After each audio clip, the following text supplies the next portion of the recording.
Your Miss Philippines Earth 2021. And I'm Amira Almamari, your Miss Philippines Era 2021, and we will be keeping you company as we present to you the top 20 delegates competing for Miss Philippines Earth. But before that, let me acknowledge the presence of course, our reigning queens, Miss Philippines Water, Rosel, our Miss Philippines Fire, Ronnie, and our Miss Philippines Ecotourism, Sophia. We're very excited to finally see you up close and personal after the pandemic turned over our lives upside down. So we're gonna make every single minute of this event count. I definitely agree, and our top 20 delegates will show us what a true Earth advocate is made of. Someone who is fit, not just inside, but also outside. Can't wait to see that actually. But first, let's hear a few words from an equally striking lady who keeps Okada Manila the world-class destination we've come to love. Ladies and gentlemen, please welcome the Vice President, Sales and Marketing, Ms. Celio Robredo.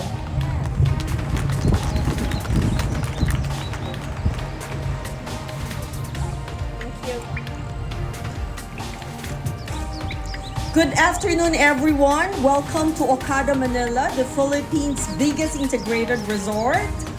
Today, we are all here at the fountain, the world's largest multicolor dancing fountain, making a grand comeback 2 weeks ago. This unique amenity is ecologically sustainable thanks to a technology-intensive system of water filtration.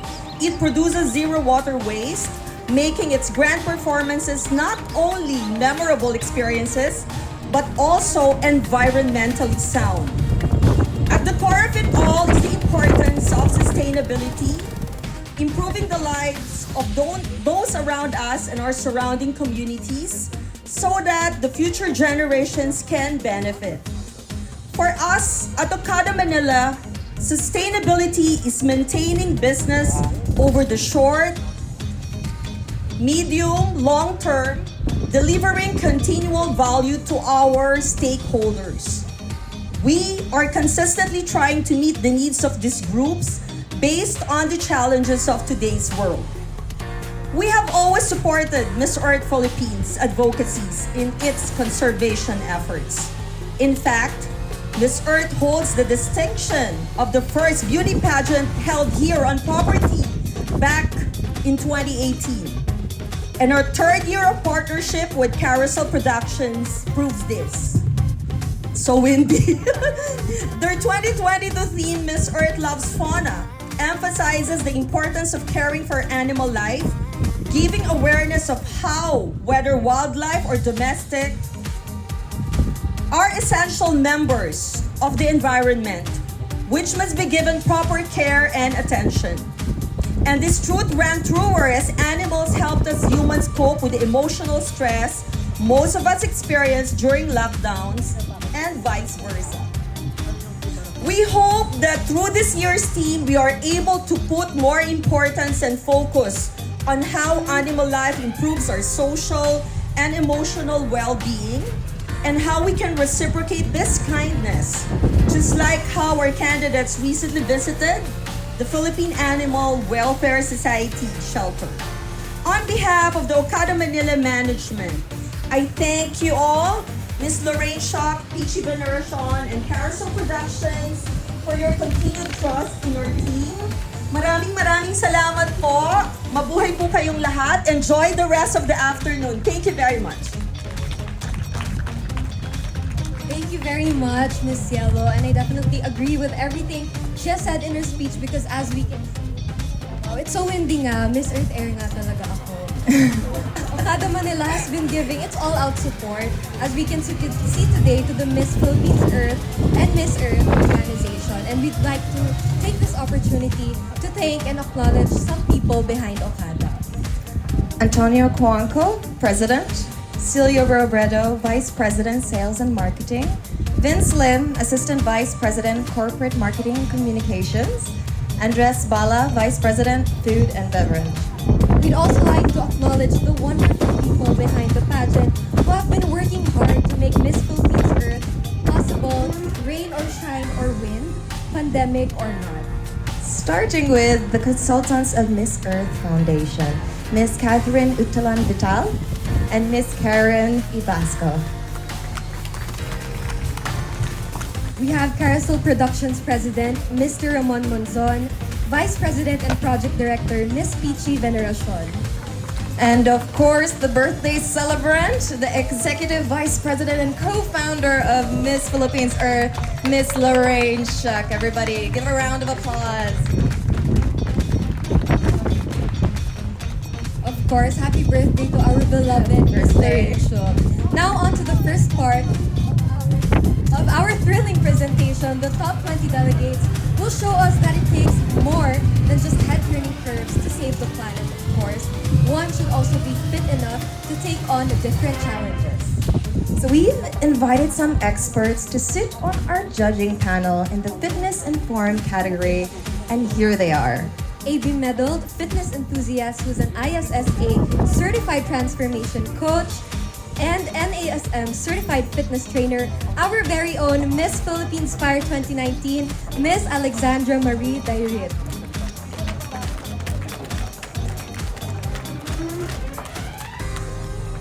Next, we have the Chief Executive Officer of Pro Media Fitness Management Company and President of Empire Marketing Corporation, make of ultra health and beauty products. Give a round of applause for Mr. Paul Izon Reyes. And finally, the founder and CEO of KLLR Games, fitness competitions and sports events, and co-founder and vice president of Rise Above Creative Marketing and Production Agency, Mr. Tohid Adjani.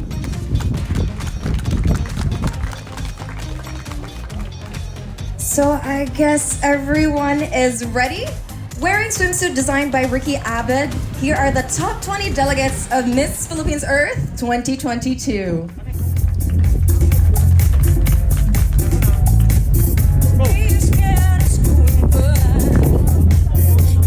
Our first candidate is from Alabel, Sarangay, Miss Meryl Hit Paraluman.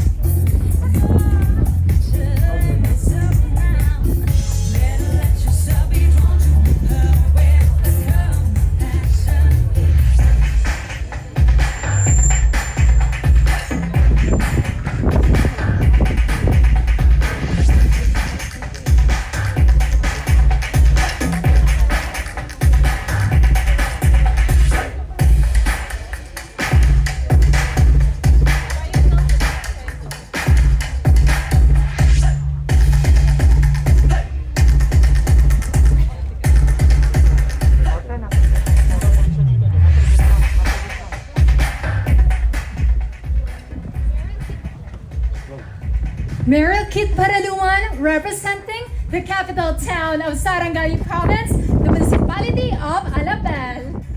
My advocacy is sustainable fishing and the protection of our marine wildlife. Next up, we have... Once again, we have Miss Alabel Sarangani, Miss Meryl Kit Paraluman. Next up, we have Miss Balagtas Bulacan, Miss Trisha Van Elde.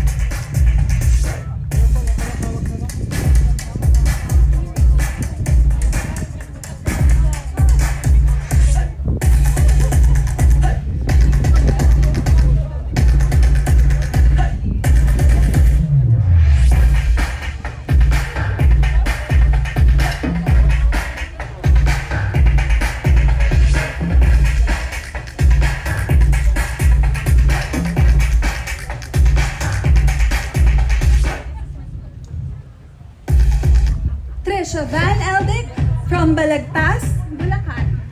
My advocacy is promoting my campaign, which is called Project Pag-asa.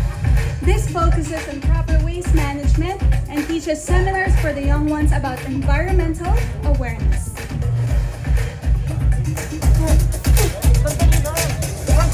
Once again, your binibining Balagtas Bulacan, Trisha Van Alde. Our third eco-delegate from Bayugan City, Miss Nice Lampad.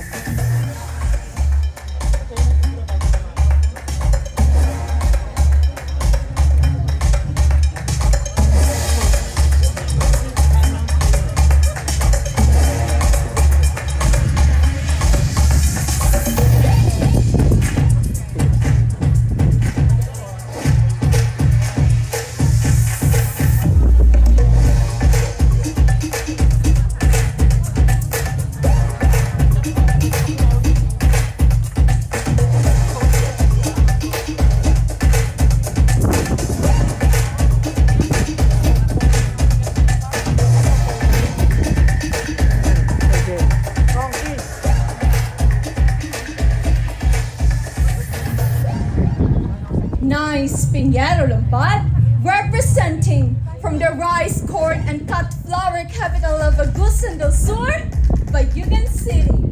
I am an advocate for reinforcing existing eco-friendly tourism initiatives through the hashtag Nice to Save You. Once again, Miss Bayugan City, Nice Lampad. Next up, we have Miss Cadiz City, Miss Jaira Alia Olvinada.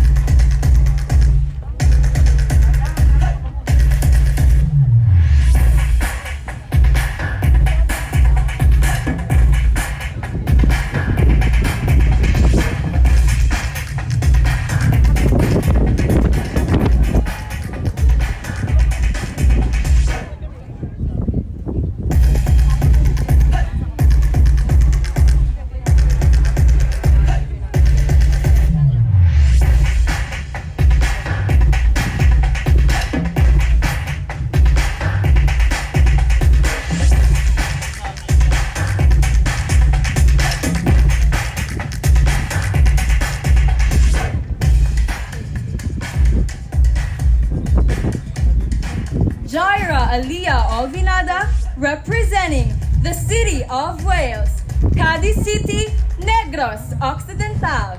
I am an advocate of 3C, cleaning up the coast for the cost of all generations. Once again, your eco-delegate from Cadiz City, Jaira Alia Olvinada. Next up, we have Miss Cebu City, Kiara Lian Wellington.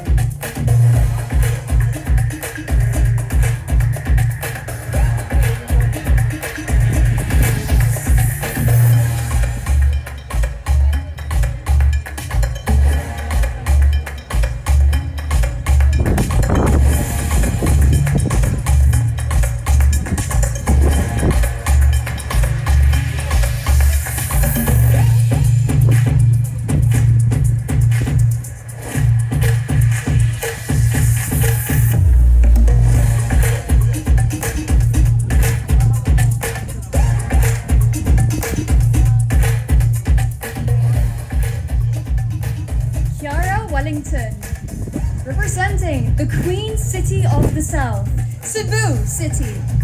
I'm an advocate of sustainable fashion, which is redesigning, recreating,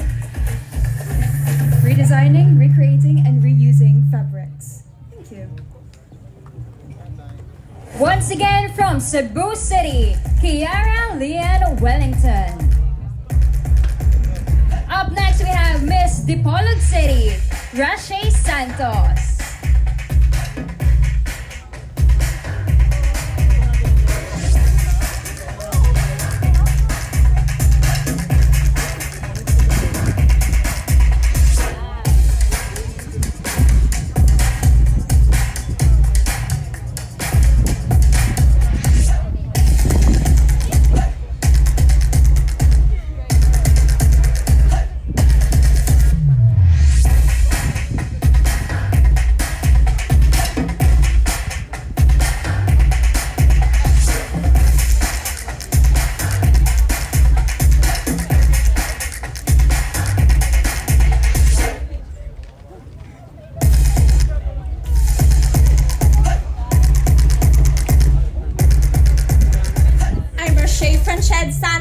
representing Dipolog City, and I advocate for sustainable urban agriculture. Once again from Dipolog City, Rashay Santos.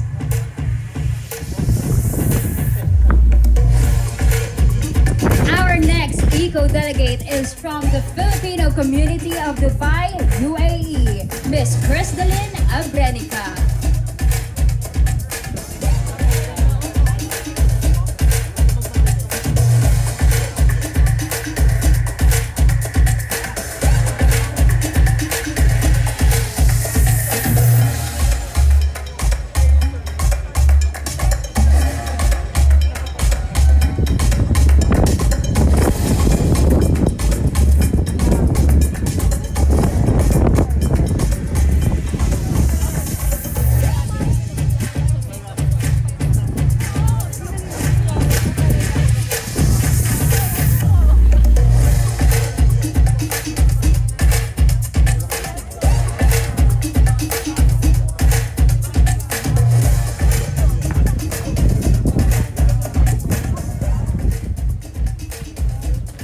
Crystalline Yvonne Riumala Sabrenica proudly waving the flag of Filipino community of Dubai, UAE.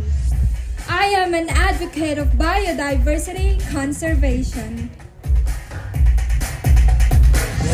Once again from Welcome Dubai, UAE, Crystalline Abrenica.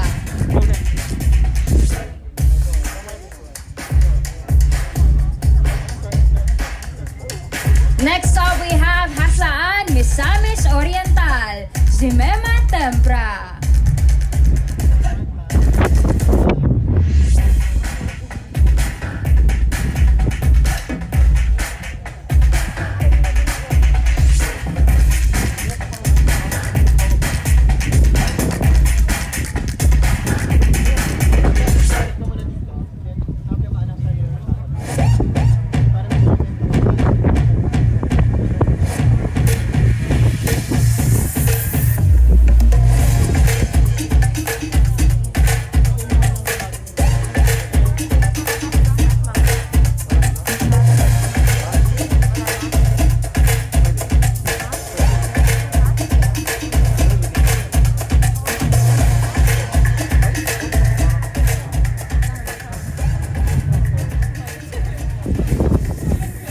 Jimema Tempra from Hasaan Misamis Oriental, an empowered woman for change to fight climate change. I champion for zero waste management. Once again, Zimema Tempra from Hasaan Misamis Oriental.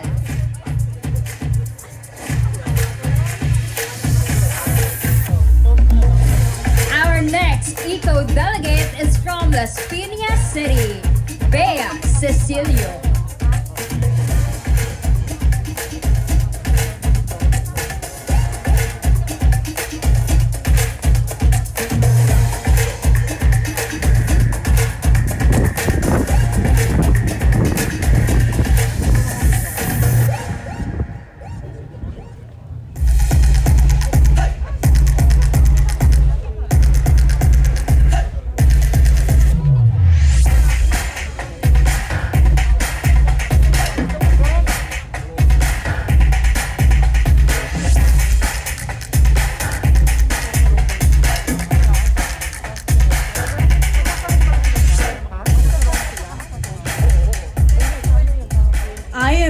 Cecilio from the city that gained recognition as the United Nations Awardee on Environmental Program. Las Piñas City, and my advocacy is about environmental conservation in the urban cities. Once again, presenting to you Miss Bea Cecilio from Las Piñas City.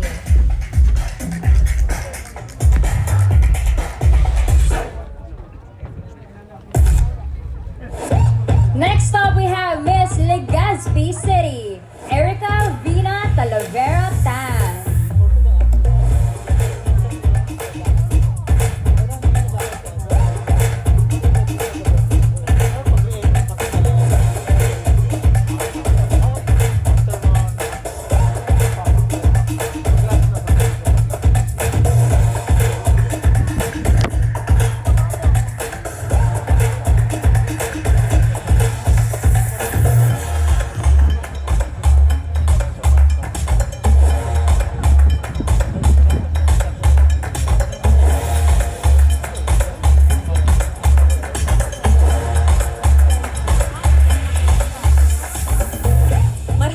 Sa Indong Gabos.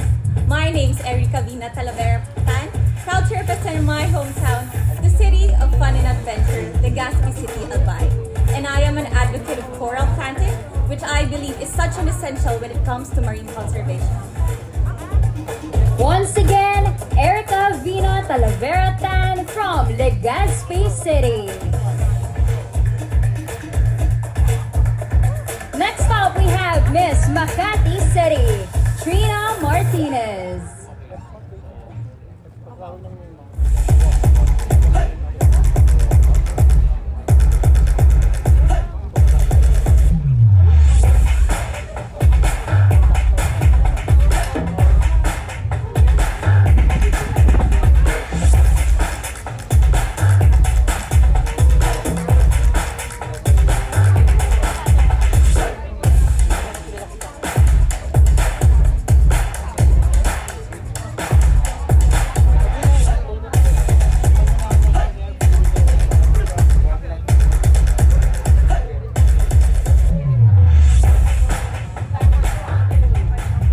Trina Martinez, representing the city of Makati.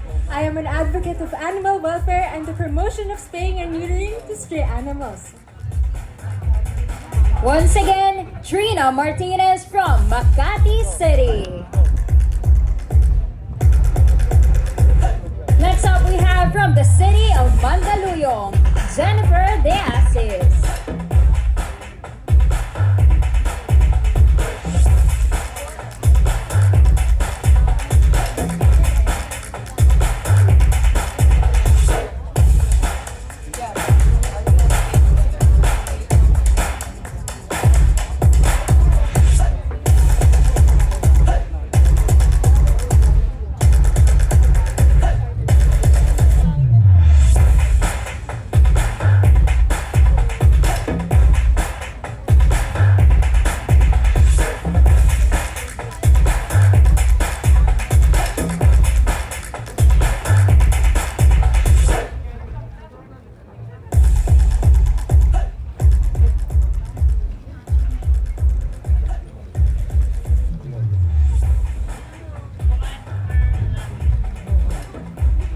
Jennifer De Asis from the Tiger City, Mandaluyong. I'm an advocate of renewable energy.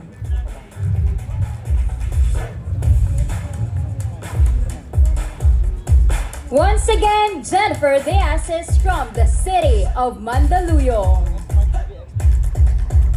Our next eco-delegate is from the city of Manila, Justin Ortega.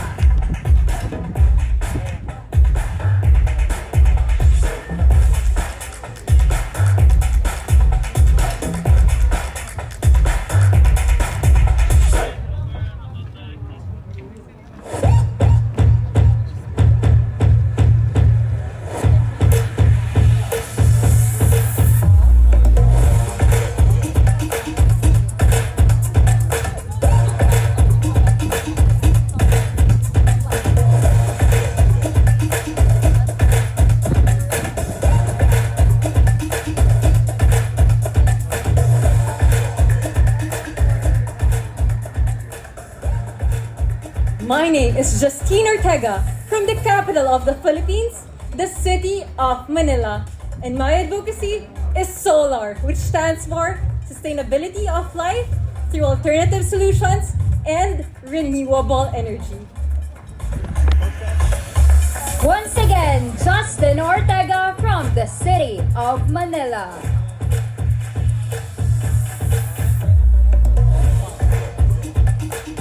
Next, we have from Muntinlupa City, Micaela Legarda.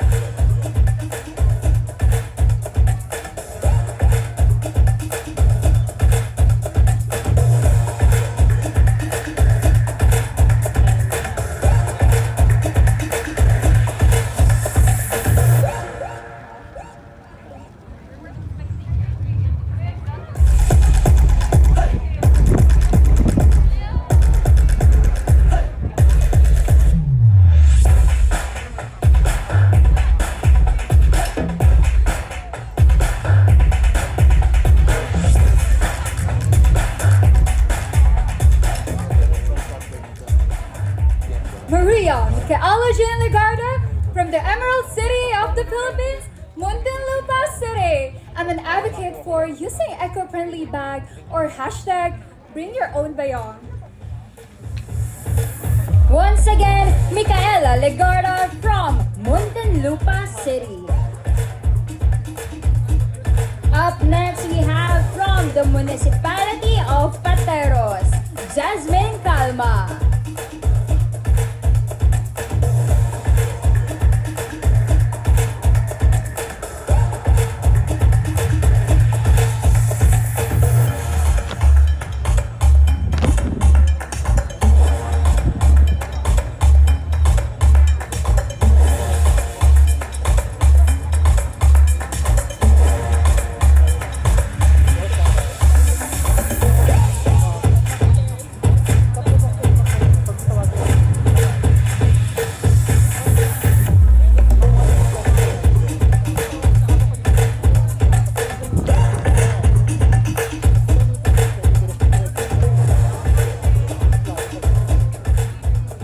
Jasmine Sarah Cruz Calma from the Balut capital of the Philippines, Pateros.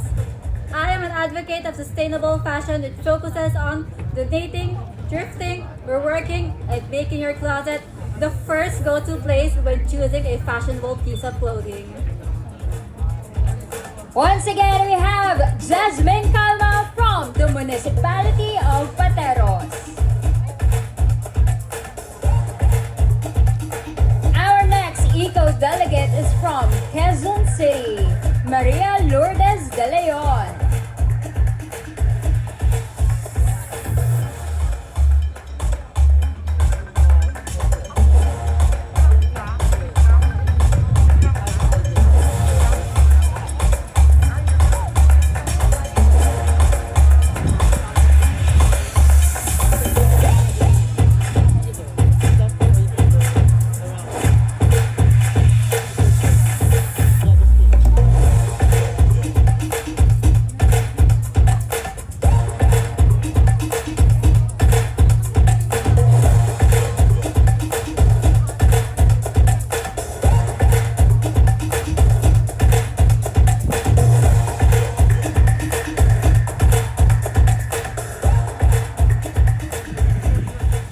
Hello everyone, this is Lourdes de Leon, representing the City of Star, Quezon City.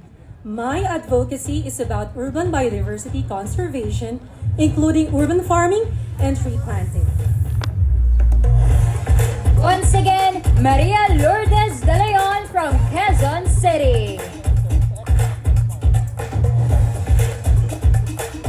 Our next eco-delegate is from Sagay City, Jaris Borcelas.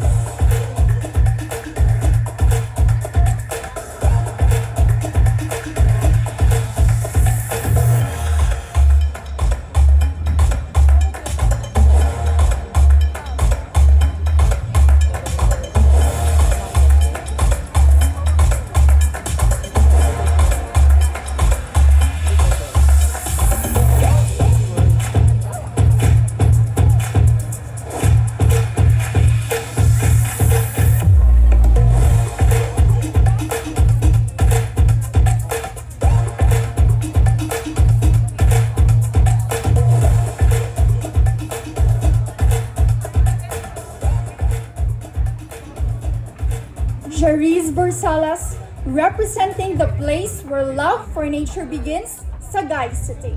I'm an advocate for environmental sanitation, specifically the provision of comfort rooms in a chosen community. Once again, Jeriz Borsalas from Sagay City. Next up, we have Santa Ignacia, Tarlac, Jenny Ram.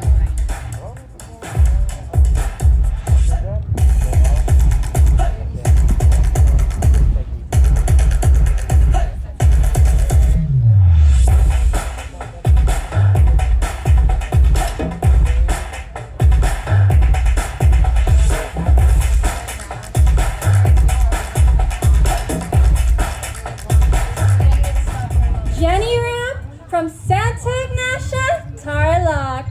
My advocacy is about educating everyone, including the youth and the marginalized sector, about ecological sustainability. Once again, Jenny Ram from Santa Ignacia, Tarlac. Our next delegate is from the Filipino community of Toronto, Canada, Jasmine Baguio.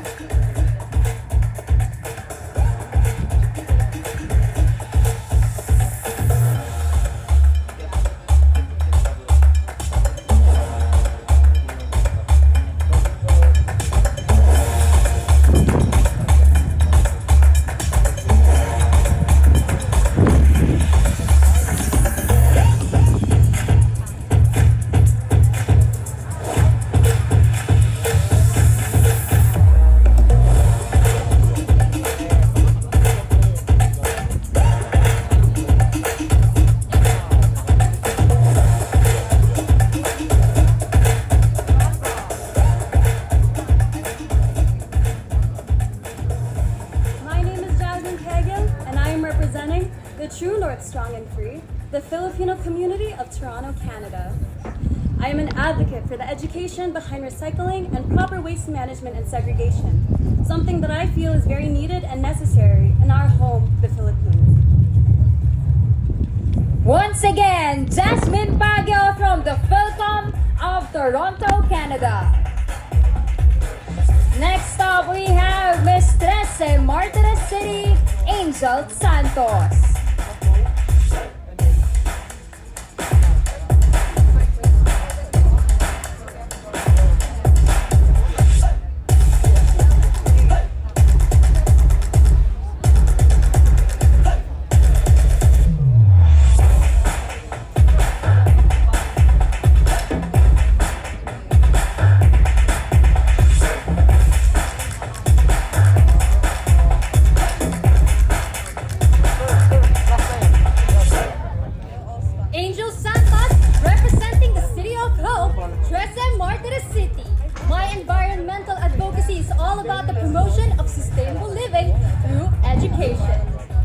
Once again, Angel Santos from 13 Martires City.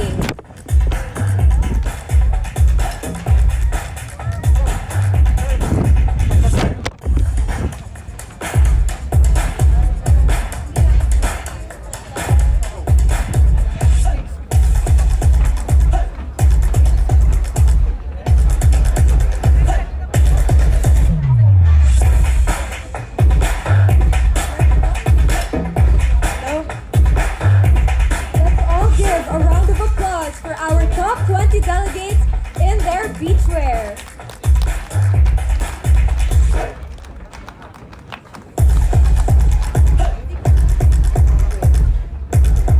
Once again, thank you to our beautiful, beautiful delegates for handling all of the wind with finesse. You guys are absolutely gorgeous.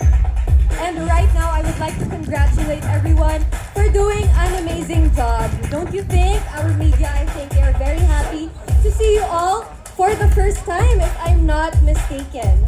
But before we move on, we would like to take a moment to thank our sponsors and those who supported Miss Philippines Earth. Starting with Hotel 101 Manila, the official residence of Miss Philippines Earth 2022. Ganda Beauty Range, Rain of Salons, the official makeup artist and hairstylist. Viking Car Rentals, the official bus transport of Miss Earth. Philippine Coast Guard, Marine Environmental Partner. Miss Earth Foundation. Kitiko Travel and Tours, Alberta, Philippines, the official heels provider. Everbalena Cosmetics, Forever Beauty. New Placenta by Plamster. Nature's Rain Home and Personal Care Products. Co-Home Art by Noel Tanyada. And of course, Okada Manila as the venue for today. So once again, thank you. Maraming salamat sa inyong lahat for making Miss Philippines Earth 2022 possible. And now, we would like to take a moment to celebrate this special day, not just because this is the press presentation of Miss Philippines Earth, but it is also our beloved Miss Lorraine Shook's birthday. So let us all greet her a happy birthday. Round of applause, everybody. Happy birthday to you. Happy birthday to you. Happy birthday, happy birthday.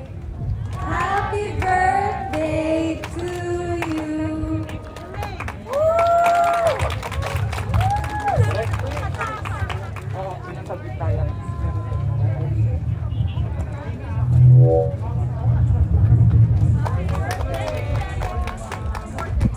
Happy birthday, Ma'am Lorraine.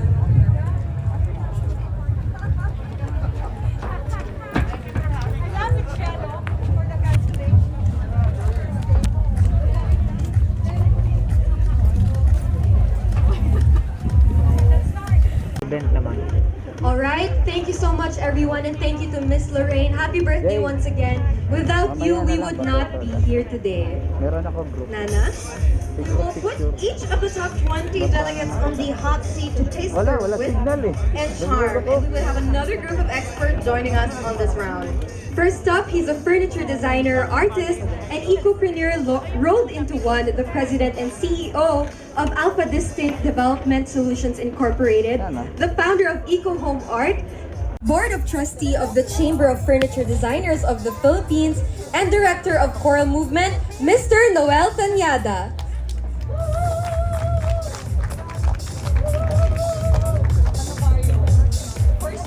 She has more than 20 years of experience in the hospitality industry, who's at the forefront in promoting sustainable tourism, the general manager of Hotel 101 Group, a subsidiary of Double Dragon Corporation. Let's give it up for Miss Jel Gomez.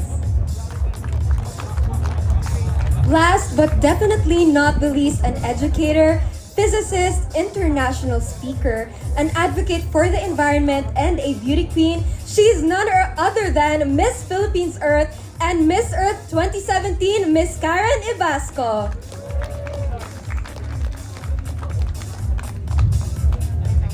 This is the Q&A part of our prejudging, and usually we ask the delegates different questions, but we are giving it a little twist this time. To make this round more competitive, we'll be asking the top 20 the same question. Yes, and it's very exciting, the banana. And here is another twist. The audiences will not know what the questions are.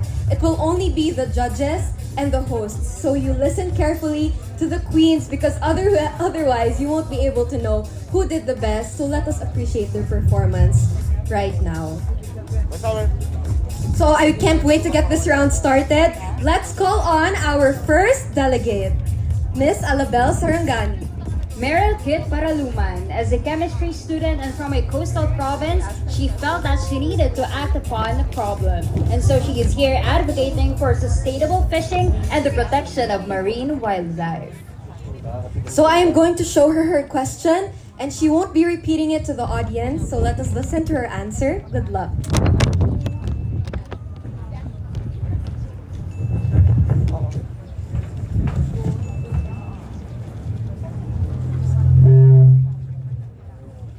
Animals play a very important role in our ecosystem.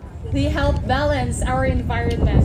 And in line with this, we really have to make a way we really have to make a way to provide a good home for them. That's why I wanted to promote for local conservation areas in our municipalities and cities. In this way, we are able to provide a home for these animals to live in. Thank you.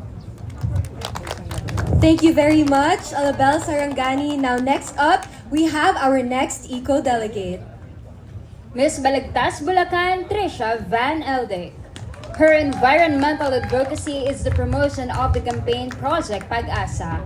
This is a voluntary cleanup drive that involves public sanitation, proper waste segregation, and proper waste management. Its mission is to correlate health and environment.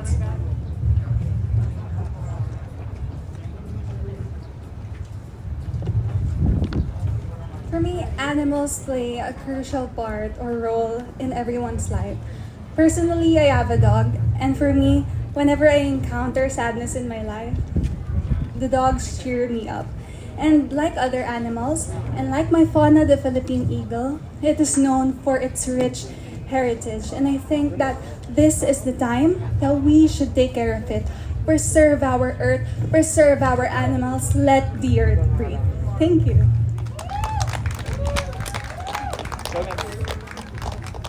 Thank you, Miss Balagtas. Next up, we have Miss Bayugan City, Nice Lampad. Her environmental advocacy, #Nice to Save You, is an eco-friendly tourism campaign for the reinforcement of the existing eco-friendly initiatives of the government. It also maximizes her influence to gather a community of eco-friendly advocates to intensify the campaign for eco-friendly tourism. Here is your question. Good luck.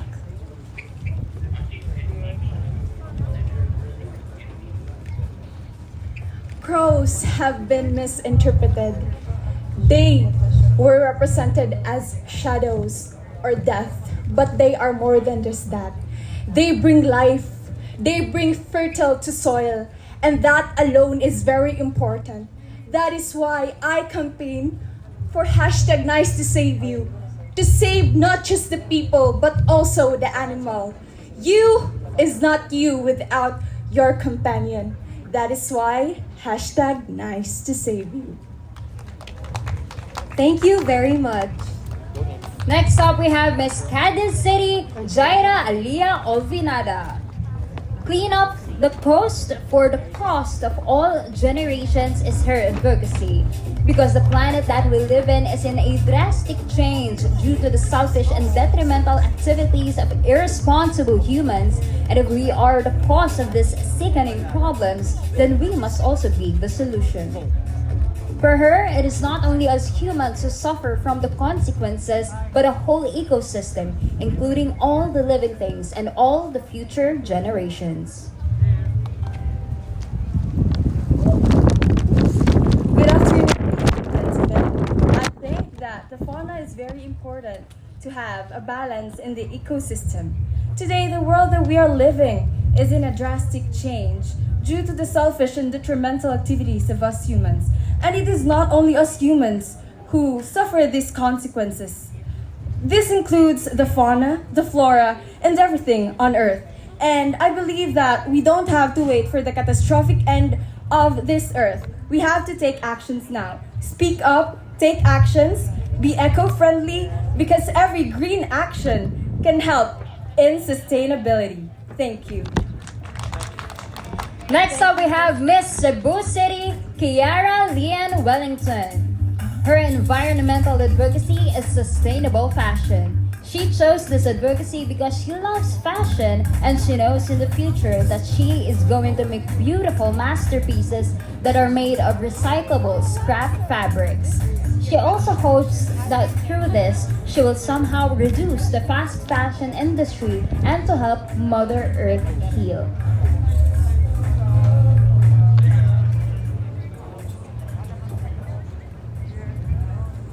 For me, our animals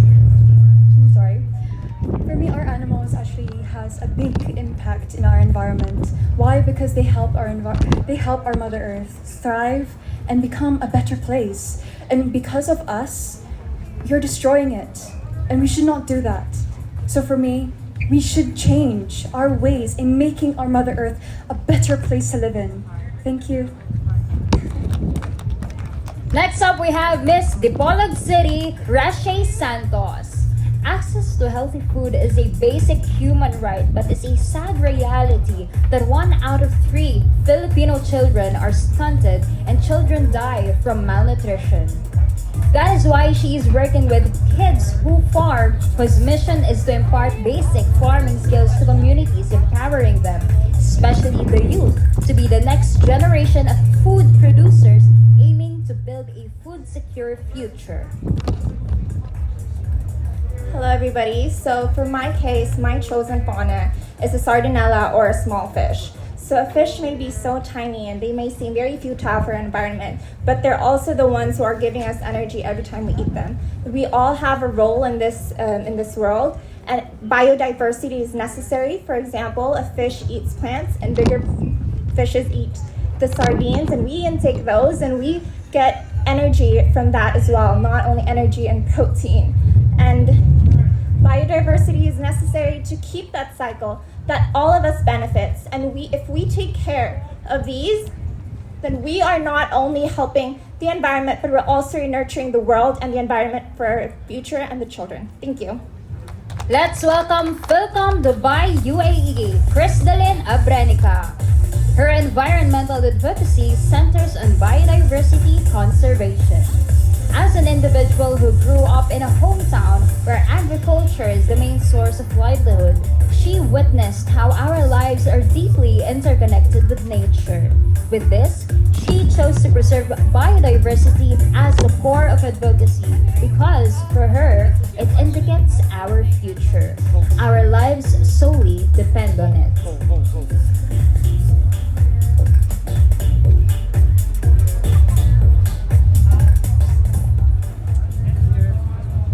I strongly believe that animals do have their feelings too. They get hurt, they get sad, they get mad, and they get happy. And that is what animals do enrich our lives. And that is how animals enrich our lives. They are the ones who keep us our company. They are the one who keep us. They are the ones who are with us during our saddest and happiest moment. And that is why we must do everything in order to protect them. And that is why I joined Miss Philippines Earth to raise an awareness about combating biodiversity loss, which includes our faunas. Thank you. Next up, we have Miss Hasaan Misamis Oriental Jimema Tempra. She advocates for zero waste management that aims to transform people's habits and behaviors. The focus of this advocacy is rooted in oneself and stems to the community that is striving together in pursuing more eco-friendly and resource-efficient solutions to attain a greener planet. She also encourages local government units to have an environmental awareness campaign and programs to educate people not only about the 4 R's, but also about living creatures. I believe the animals reach our lives because first, they balance the ecosystem and the biodiversity and especially our Earth. And I believe that as spokesperson of Mother Earth, I believe that this is now the time to take action and giving the protection that they need. Without them, the ecosystem will not be controlled in balance and we will have not in control. So I believe that as a responsible eco-citizen in our country, our only contribution is to protect them, to give the need that they wanted. And for us to be able to do that is raise awareness for them that they are living and they are existing. And I believe that all matter lives and all lives matter. And I hope that we could all opportunity for us to encourage more people to come together to protect our animals and the earth, because the home is not just for ours, but it's also for them. Thank you. Next up, we have Miss Las Piñas City, Bea Cecilio. Her chosen advocacy is environmental conservation. With the influence of her grandfather, growing up in terms of planting and taking good care of such street sweeping and being responsible with our own trash, her passion for environmental conservation has grown and become more relevant. Basically, she was born and raised to have this natural but extraordinary love for the environment.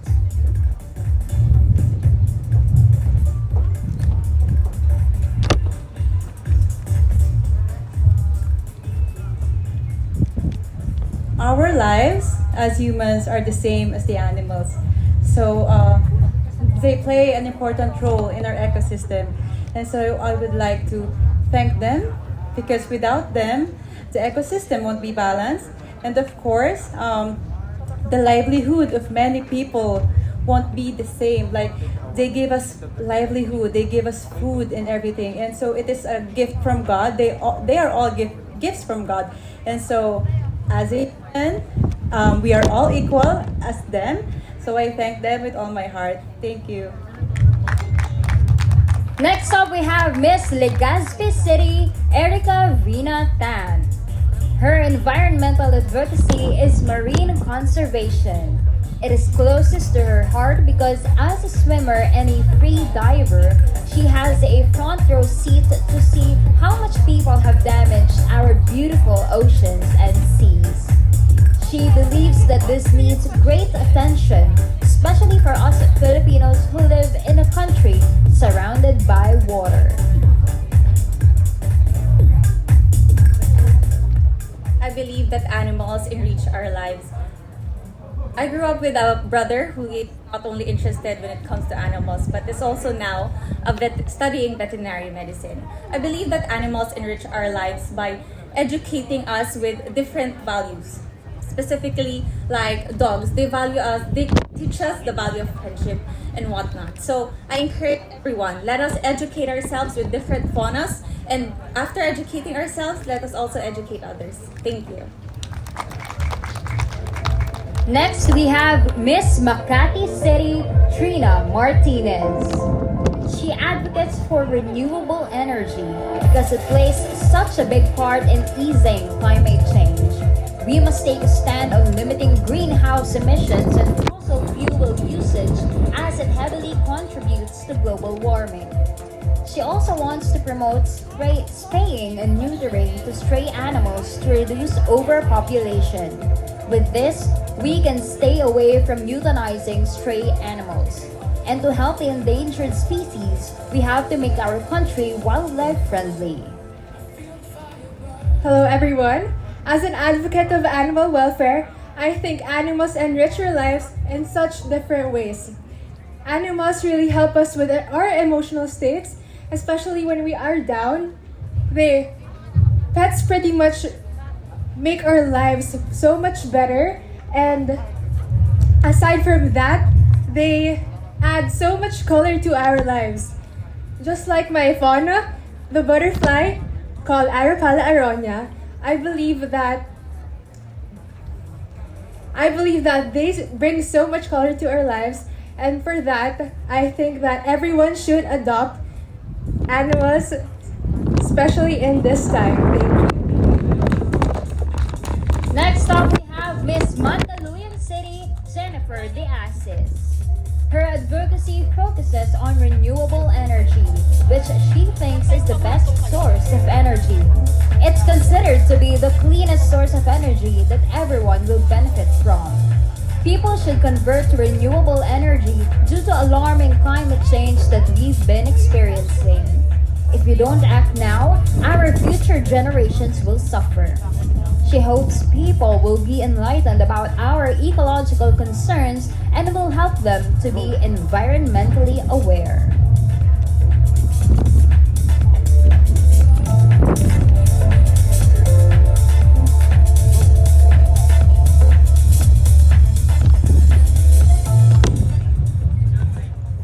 Animals enrich our lives by keeping everything in balance.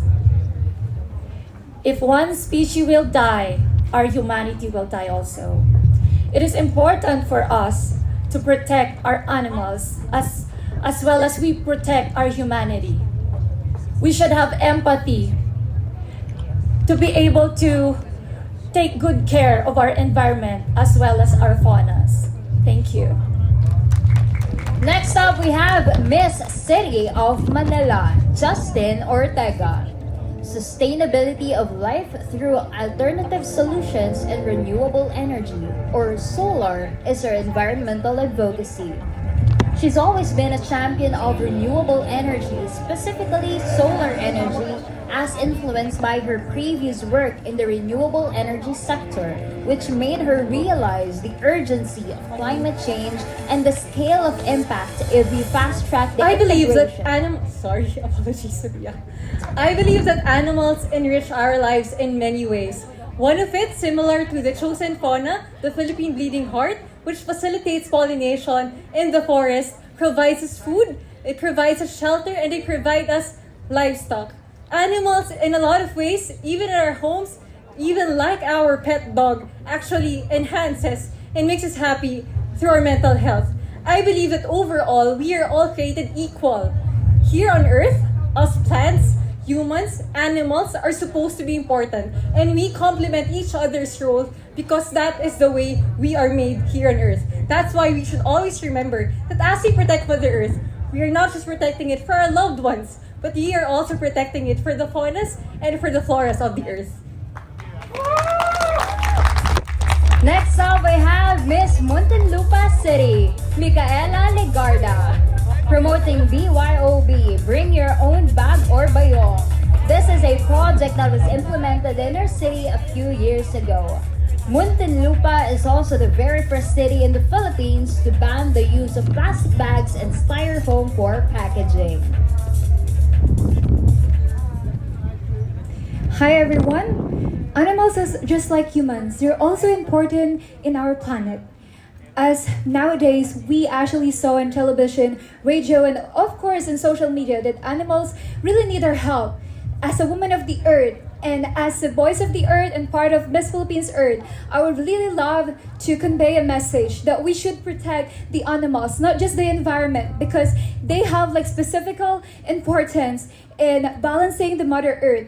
Animals enrich our lives because they really help us to be better. So one of my advocacy and my fauna is a Philippine eagle owl. I would really want to appreciate that everyone should really focus on the animals to be enriched, and at the same time we think and always remember that animals are important because the earth isn't just yours. The earth isn't just yours, not ours, but it's ours. Thank you.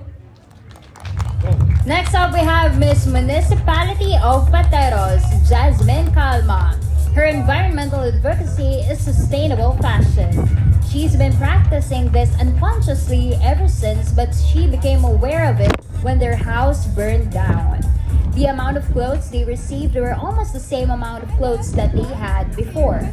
Imagine if these went to the landfills. It would have caused more damage to the environment because these do not decompose easily. Before the announcement of the top 20 finalists, I had a chance to visit Isabela and work with the Mabuaya Foundation. Through them, I learned that cohabitation is possible with the Philippine crocodile, and the environment there is very, very clean, and there are a lot of fishes there. As well as the killing of crocodiles there is not encouraged, and they are very well taken care of. With that, I believe that animals enrich our lives because they are a part of our ecosystem. They are a part of our planet. And if we don't hold ourselves accountable for our activities, not only do they lose our home, we will also lose ours. Thank you. Next up, we have Miss Quezon City, Lourdes de Leon. Her advocacy is to plant more trees, preserve the forests and wild animals. Because to have a healthy ecosystem is to have a high biodiversity. Trees and animals are the important living creatures that contribute for our better life and jobs. She's also teaching biology to her students. She wanted it not just as a knowledge, but as an application for the younger generation on how to protect our environment.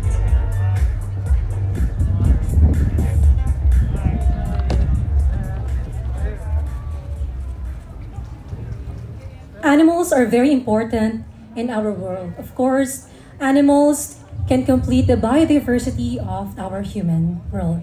And animals can bring and contribute to the different happenings in our world. And of course, one of the theme in our pageant is fauna. As we celebrate the fauna here, we are representing what this symbolizes. As my fauna, it is the Eurasian tree sparrow, and it actually brings hope. So these animals, whether they are endangered or not, they actually contribute for the biodiversity. And my chosen fauna is not actually endangered, but actually it's abundant. And when they're abundant, we should not be complacent. So regardless of being very endangered or not, we should be very thankful because they complete our human activities in everyday lives. So it enrich our lives in a way that it brings hope to everyone. And it also contributes for our daily lives, including for food and for our survival in the world. Thank you. Next up, we have Miss Sagay City, Jariz Borsalas. Her advocacy is environmental sanitation. She was a Chief Girl Scout medalist, and at 16, she already started to implement this project, which focuses on the provision of comfort rooms for a chosen community. That time, with her fellow Girl Scouts and troop leader, they were able to provide 10 comfort rooms to her beneficiaries.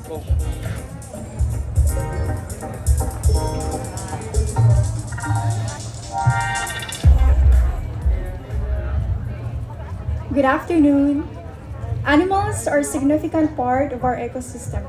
And I just want to share this one principles of nature, which is everything is connected to everything else. So animals and humans and everything that compose ecosystems are equal. So we should develop respect, care for our animals, endangered or not, just like mine. My animals is this giant hornbill, which is considered endangered, which is a very important animal that serves as seed dispersers for rainforest regeneration. So joining Miss Philippines Earth is an avenue for me to promote protection for endangered animals, and I hope this could come a very positive result. Thank you so much. Our next delegate is from Santa Ignacio Tarlac, Jenny Ram. Her environmental advocacy is to educate everyone of ecological sustainability. During the pandemic, we learned that keeping our world clean is vital to our survival. The pandemic made us realize that the earth really needed to breathe, and now that life is slowly becoming how it was before the pandemic era, we should not forget to also take care of our home, the earth. By teaching people, especially the youth and the marginalized sector, she is sure we could be sustainable and choose green ways over polluting our home. This year's theme of Miss Earth Philippines is Me Loves Fauna. And as you watch us here on stage, I hope you take away that our love for fauna goes above and beyond for love for candidate or municipality, but it goes love for animals, the biodiversity, and our Mother Earth. It enriches our lives because it inspires us. It's a part of us, and we always need it whenever we are facing our daily lives. Thank you.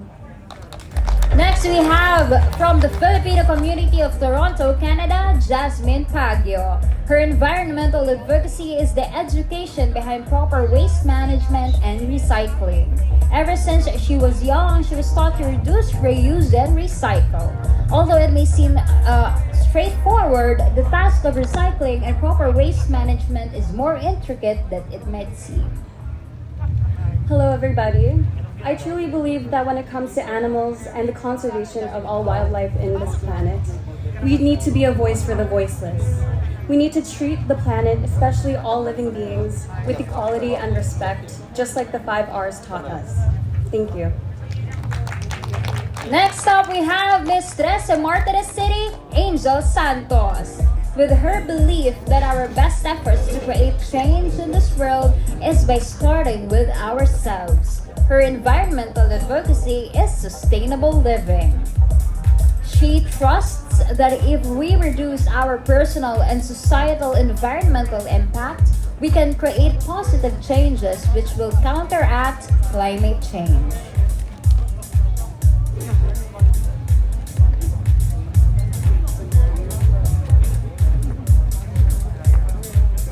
Hello everyone. So for this year's theme of Miss Philippines Earth, it is really close to my heart because I am an animal lover. So fauna is really setting a deep state in my soul and my heart. So I created this children's book which inspired me so that I can promote sustainable living through education. So this is entitled Saving the Planet with Santol the cat. Santol is one of my rescue cats who inspired me to transform to who I am today. And I'm showing to all of you the metamorphosis of my transformation. And this is my call to action for each and every one of you to start the green revolution with all of us and stop pollution, because now is the time to take action, because this is for the future of our generation. Thank you.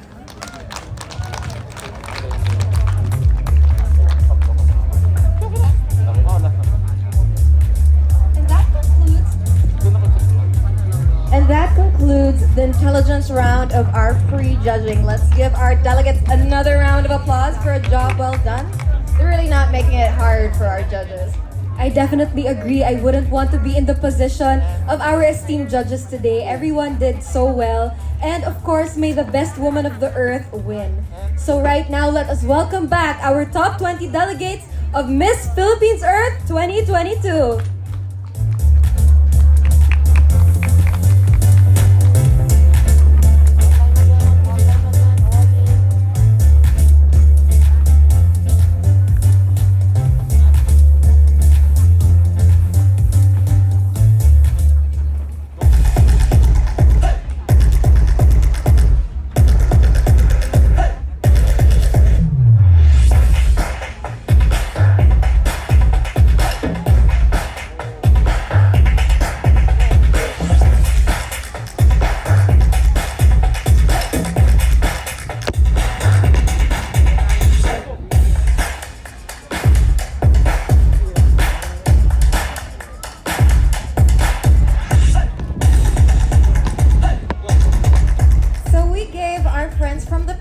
To pick their own choice to be this year's Darling of the Press.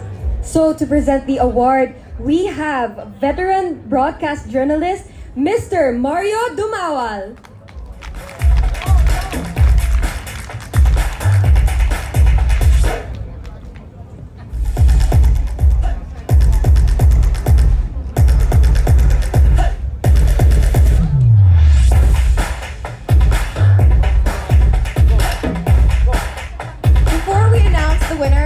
Say that our batch and the batch before us missed this special award. So ladies and gentlemen, the Darling of the Press is none other than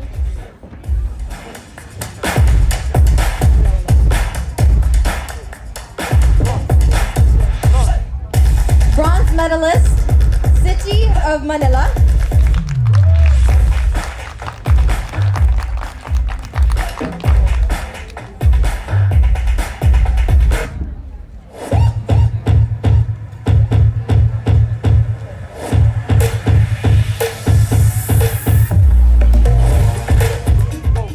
Alright, congratulations City of Manila. Now our silver medalist of the Darling of the Press is none other than Santa Ignacia Tarlac.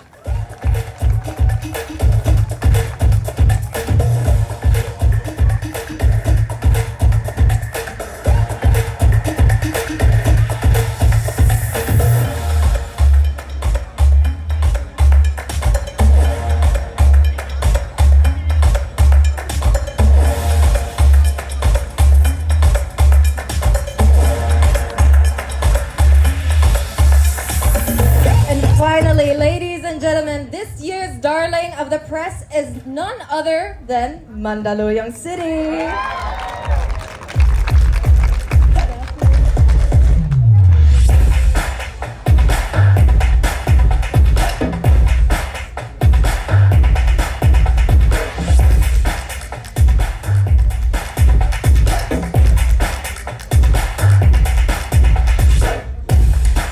Congratulations, everybody. And that wraps up today's event. Once again, we would like to give a big shout out to Okada Manila for being our host today. Thank you so very much. Thank you, Okada, for hosting our event today. And do not forget to mark your calendars and witness the grand coronation of Miss Philippines Earth 2022 on Sunday, August 7, 10 a.m. on A2Z. It won't be long before we crown our successors. And I heard Carousel Production is preparing a grand coronation that will take your breath away. So be sure to stay tuned and watch out. Yes, definitely watch out for that. A grand coronation live after 2 years. Absolutely amazing. And for now, we will be having more photo opportunities for the members of the press in a few moments. But just a friendly reminder, please do observe minimum health and safety protocols during the photo sessions with the delegates. On behalf of Carousel Production, we would like to thank everybody for joining us. And let's keep supporting the legacy of Miss Philippine Earth Beauties for a cause. Thank you, everybody. I'm Nela Sherbaji, your Miss Philippines Earth 2021. And I'm Amira Almamari, your Miss Philippines Air 2022. This has been Miss Philippines Earth Press Presentation.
Woman of the Earth.